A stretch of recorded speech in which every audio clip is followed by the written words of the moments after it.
regardant là. Ah oui, je suis arrivé un peu tard là. Ouais, ça tourne, ça tourne. Ça tourne, ça tourne. Attends que Tanguy ait bu un coup, puis on enchaîne. Pardonnez-moi. Donc Tanguy, on parlait avec Souti de tout le bien que cette victoire à Valence a fait au mental, au groupe samedi dernier. Il nous disait, on a notre match référence. En tous les cas, dans l'état d'esprit, ça c'est sûr. Après, il fallait que ça se construise progressivement. On sentait une montée en puissance avec un déplacement très très très très frustrant à Chambéry. On s'est vu il y a quelques semaines ici, on était très déçus. Et puis voilà, on dit que la performance ou le haut niveau, c'est pas de ne pas faire d'erreurs, mais c'est d'éviter de les répéter.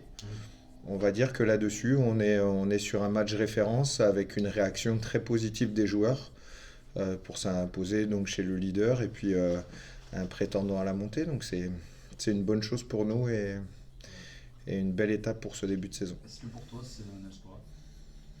Non, l'exploit, ça a été de perdre nos deux premiers matchs comme on les a fait. Ça paraît tellement improbable, mais on savait la transition difficile, on l'avait imaginé, on ne pensait pas le vivre comme ça. Les mots de Vincent, ils ont été très clairs quand il est passé devant vous la semaine dernière en disant on va dire les choses et on va les faire. Donc ça a été, comme il l'a dit, plutôt bien préparé. Et puis les joueurs ont été, comme on doit les attendre, acteurs sur le terrain. Ils ont pris en main les choses et ils l'ont bien fait. Question bête, Tanguy, Didier Pichot avait dit je fixe la barre à 11 points sur ce bloc de 3 matchs. Voilà, on arrête quasiment maintenant. On va faire un match nul. J'allais dire, un match nul, ce serait pas une bonne voilà, perte. on va essayer de satisfaire le président. Alors, évidemment, ouais, c'est l'envie aussi que tout le monde s'anime autour de résultats positifs. Accrocher un bonus défensif à l'extérieur, Vincent le disait, ça m'embête en termes d'état d'esprit parce que si on a la possibilité d'aller gagner, ben, c'est toujours mieux. Donc on y va dans l'idée de gagner. Quand on ramène un point de bonus défensif, c'est qu'on était dans les clous et qu'on a respecté l'adversaire. Donc les deux sont positifs. Ben là, c'est une victoire, c'est ce qui avait été annoncé. On va essayer de continuer sur ce chemin pour amener plus que ce qui a été prévu. Ces échanges, justement, d'annoncer la victoire, d'annoncer certaines choses, avaient eu pour effet un peu d'énerver l'équipe de Valence Roman, le staff et le public. Vous l'aviez senti? C'est surtout Valence d'Agen qui les a énervés. Mais ça avait un peu énervé le public. Ah, mais c'est ça. un peu le jeu des médias aussi. Vincent disait, et je peux vous confirmer que c'est vrai, qu'il n'est pas tellement sur les réseaux sociaux. Donc quand on lui ramène quelque chose, il l'apprend presque au moment où ça se passe. C'est plus quelque chose ou pas quelque chose qui l'intéresse. Donc il s'est centré, il a amené staff et joueurs à se centrer sur l'objectif. Donc on était vraiment focus là-dessus. Avec la méthode qui est la sienne et ça amenait de l'adhésion. Je voyais ce que Manu Sobus disait de la relation qu'il pouvait tenir à Vincent et je pense qu'il a cette qualité, c'est de connaître les gens qui sont autour de lui et de les accompagner aussi à performer. C'était un moment singulier où on a senti progressivement les joueurs se souder et c'est déclic. Je crois pas au déclic. Donc c'est ces moments-là qui font que il y a un moment donné, ça bascule et on sent que rien ne peut nous arriver. Et il me dit au bord du terrain à un moment donné, ça fait du bien de vivre une fin de match où à 9 points, on sait que au pire, ils rentrent dans le bonus. Au mieux, on est victorieux et eux ne l'ont pas. Bah, ça a été agréable de vivre cette fin de match après un très gros combat des joueurs et il faut leur remettre aussi cette responsabilité-là parce qu'on est souvent en train de dire ah bon, mais le staff, mais nous on joue plus. Donc là, ce qu'ils ont fait sur le terrain, ça leur appartient et bravo pour ce qu'ils ont fait. C'est pas un déclic, Tanguy, mais c'est un palier. Ouais, c'est ça. Ouais. Ouais, tout à fait, Eric. C'est un palier que les joueurs doivent avoir plaisir à monter. Pas se contenter de. Ce qui serait triste, ce serait de se contenter de la performance à Valence-Roman. Donc, il faut avoir cette envie de se dépasser, de franchir chaque palier, mais de manière la plus cohérente possible. Et là, on sent qu'il y a de plus en plus de maîtrise dans le projet, notamment sur le secteur défensif. Mais Vincent l'évoquait la semaine dernière avec cette montée en puissance progressive là-dessus. Mais on dit souvent que la défense, c'est une grande part de l'état d'esprit du groupe. Sans doute que l'état d'esprit du groupe, après un début compliqué, est en train de se construire. Et c'est de bonne augure. C'est la satisfaction de ce match pour toi, Les- l'aspect défensif? Ouais, après, cette défense, elle est très bonne pour l'état d'esprit. Je le dis, c'est l'envie de gagner ces centimètres. Enfin, on leur a montré une vidéo avant le match. Il y a eu de l'humour derrière, mais c'était centimètre par centimètre, avec le fameux discours d'Al Pacino dans L'Enfer du dimanche, en disant, mais voilà, avoir l'envie de gagner les points, point par point, on va remonter. Donc c'était avec une sorte d'image, une forme de projection vers les gars, on peut le faire, on doit le faire, mais comment on le fait? Et Vincent l'a très bien expliqué sur l'avant-match en disant que ce secteur-là était en progression.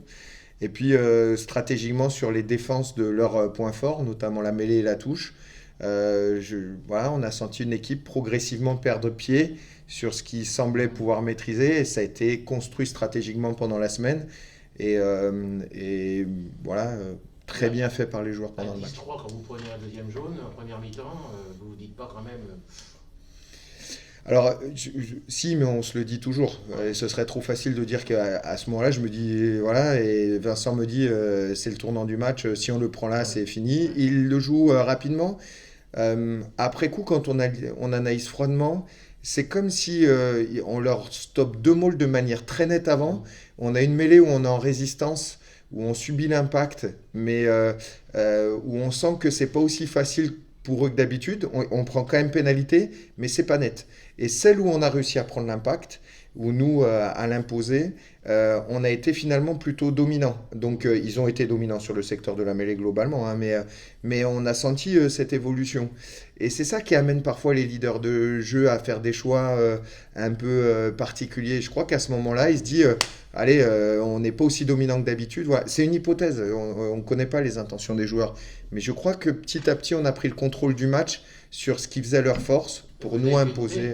Vous les avez fait douter en plus. Ouais, mais le doute, il est né de Ouais. ce qui réussissait plus trop pour eux et ce qui réussissait d'habitude, et le changement d'état d'esprit du groupe du SA15 et ce qu'ils ont eu envie de faire ensemble, tout en prenant en considération, je le répète, qu'il y a eu le groupe qui s'est déplacé à Valence, et il y a eu tous les mecs pendant la semaine qui ont fait un travail fabuleux, les hors-groupes, pour permettre ça.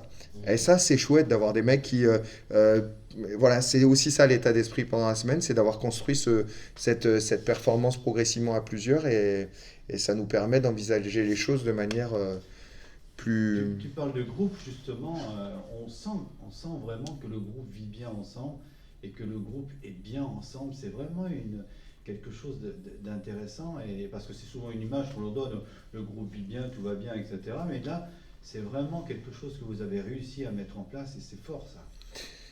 Ouais, Vincent et Pierre, avec le recul qu'ils ont, j'ai pas envie de dire leur âge avancé parce qu'ils suivent les conférences de presse, et puis après je me fais reprendre, donc j'ai envie d'éviter de me faire reprendre après. Ça permet quand même de dire que Pierre est encore pas mal pour son âge. Oui, oui, bah, et Vincent, Je me dis beaucoup plus et jeune. Vincent, Je c'est suis beaucoup important. plus jeune que Pierre. Oui, non, non, surtout. Donc non, ouais, non, non, ils ont cette expérience aussi et cet équilibre qu'ils trouvent tous les deux dans l'accompagnement du groupe. Et puis nous, on s'y greffe. Moi, avec ma manière peut-être un peu singulière d'amener les joueurs à devenir acteurs du projet. J'ai la chance d'avoir quand même Vincent qui me laisse les mains libres dessus, et qui de temps en temps me dit là, mets un focus là-dessus, c'est important.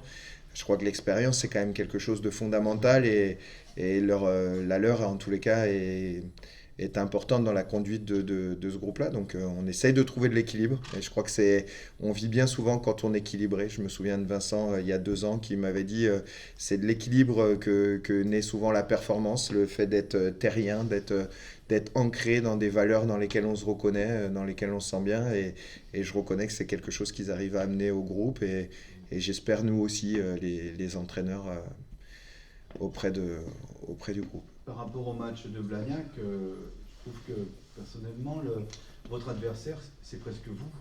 Parce qu'il faut cette victoire, est-ce qu'elle n'est pas, je dirais, elle est arrivée, tant mieux, mais il faut maintenant mettre le bloc parce qu'à la maison, il ne faut pas passer à côté. Hein. C'est pour ça que moi, je ne me permettrai pas de parler de match référence à Valence, mais de match déclencheur. J'espère en tous les cas, parce que d'abord, il faut affronter aussi les faits, et ils sont un peu brutaux parfois. Vincent, à juste titre, dit la conquête offensive sur la touche n'a pas été à la hauteur des attentes. Je trouve qu'on est un peu fébrile sur ce secteur actuellement. Donc déjà, il y a des challenges là-dessus. À la fin du match, je regardais votre émission derrière et je vous félicite encore une fois de partager ça. Je regardais l'émission et on regardait 38% de possession. Et à la fin, il y a quelqu'un qui me dit finalement, est-ce qu'il faut vraiment avoir la possession? Mais si on a la possession, peut-être qu'on met encore plus de points. Donc c'est pas le fait de pas avoir la possession. Je crois qu'il faut qu'on l'ait. C'est le projet et la philosophie portée par Vincent. Ça nous ramène Tanguy à la première mi-temps contre Suresnes aussi, quoi. Qui est excellente d'un point de vue touche offensive. Et puis d'un coup. C'est ce qu'on attend plutôt de voir demain que le match de Valence. Ouais, mais le but, c'est à un moment donné, et on sait qu'on va mettre du temps à le construire. On n'est pas non plus. On sait, on est entraîneur, que les choses se font par palier, comme tu l'évoquais. Mais c'est de se dire que. Il y a des secteurs où on doit avoir envie de progresser, on doit avoir envie de se sublimer, d'imposer les choses. Contre Suresnes, j'avais eu la sensation qu'on avait franchi le cap. Et puis en deuxième mi-temps, on est dans le dur. Et là, on a alterné le bon sur la conquête off à Valence et le très mauvais. Donc la seule performance qui sera valable, c'est celle qui dure. Et là, les joueurs le savent. Donc il ne peut pas y avoir ce relâchement qui nous coûterait beaucoup trop d'un point de vue mental. Donc les joueurs le savent. Justement, Blagnac, par rapport à l'équipe du SA15, au niveau du classement, c'est le même nombre de victoires, le même nombre de défaites. La différence se fait par les bonus. C'est quand même un adversaire qui est un adversaire à prendre au sérieux, quand même. Mais Vincent disait cette semaine que c'était une équipe très complète. On dit que ça faisait penser à Chambéry. Ouais, on voit où est Chambéry aujourd'hui. Donc c'est une équipe complète qui arrive à être constante dans tous les secteurs. J'ai envie de dire qu'elle est presque plus stable que nous. Où nous, on alterne du très bon et du beaucoup moins bon. Eux sont stables et on sait que la stabilité, c'est quand même un gage de performance. Donc non, c'est où on va. C'est une équipe qui est très forte devant sur ses fondamentaux, qui est forte sur sa défense, qui a moins marqué les derniers temps, mais on a été aussi fragile parfois sur les secteurs, pas sur le dernier match.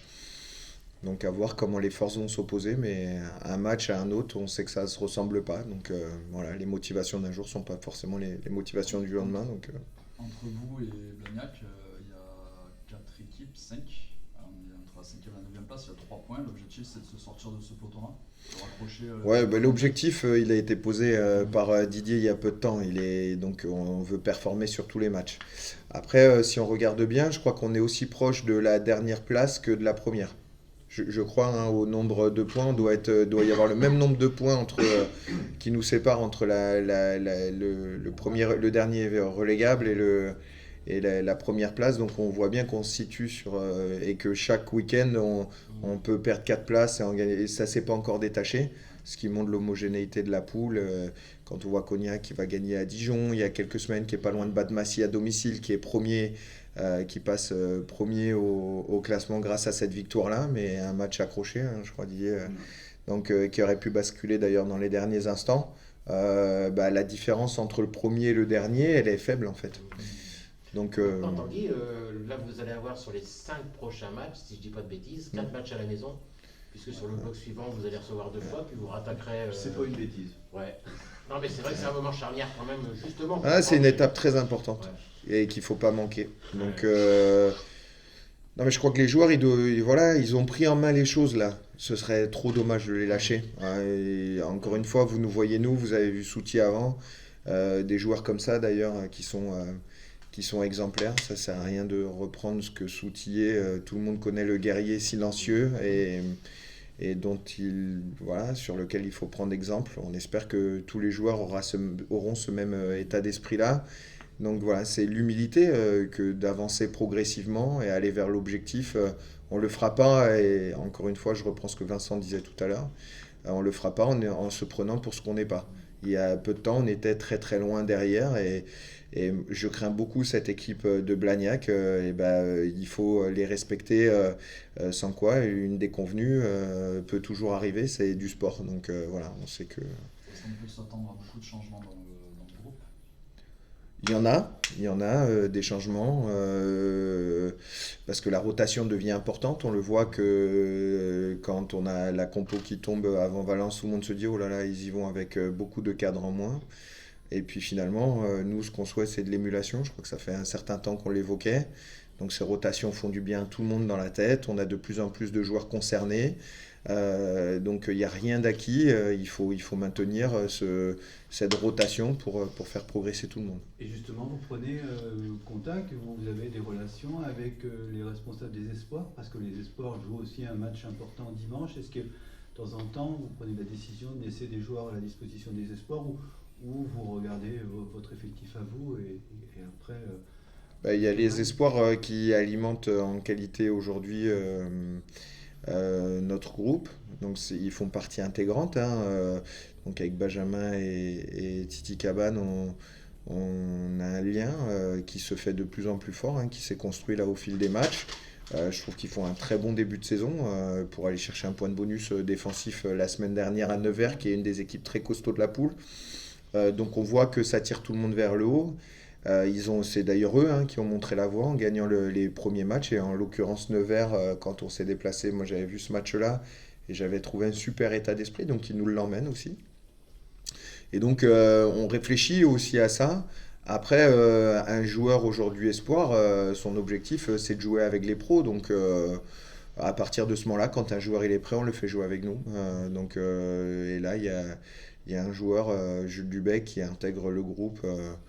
Je sais pas, non, je peux pas spoiler, c'est ça, si. Donc Jules Dubec qui va commencer à l'aile et donc ça fait vraiment plaisir de voir ces jeunes angoumoisins voilà, aller chercher des titularisations parce que concrètement ils sont bons. Donc, Est-ce que tu rentres les essais? oui. Oui, en l'occurrence, Pachi Bidar qui revient, ce qui est plutôt une bonne chose aussi pour nous. Et puis progressivement, on a des joueurs qui ont réintégré le groupe à 100% et qui ne sont pas forcément là mobilisés, mais qui vont l'être très vite. Donc ça rentre dans le groupe, entre guillemets. Matt et Jansse. Matt et Jansse sont convalescents. Pour Jansse, ça va être un peu plus long que prévu. C'était une entorse à l'épaule, donc effectivement, il faut vraiment traiter cette blessure au mieux pour qu'il en soit débarrassé. Quand on connaît le jeu de Jansse, l'épaule est importante. Et puis Matt qui s'est fait infiltrer il y a peu de temps et dont on sait que l'effet de cette infiltration-là doit progressivement lui permettre de revenir avec plus d'aisance parce qu'il était quand même très handicapé les derniers temps. Prochain bloc. Ouais, on espère. Ouais, c'est le but sur ces deux joueurs-là, c'est le but. Aussi. Maxime qui revient aussi, voilà, il y a pas pour ce match-là. Non, globalement, on n'a pas Chi qui revient. Et Manu aussi qui va revenir progressivement. Ouais. D'accord, dans le prochain bloc. Dans le prochain bloc. À la fin, en répondant par la négative, vous avez deviné le groupe. On va couper les caméras dans le Mathias. Voilà. Bon, impec. Merci beaucoup. Eh bien, merci à vous. Merci.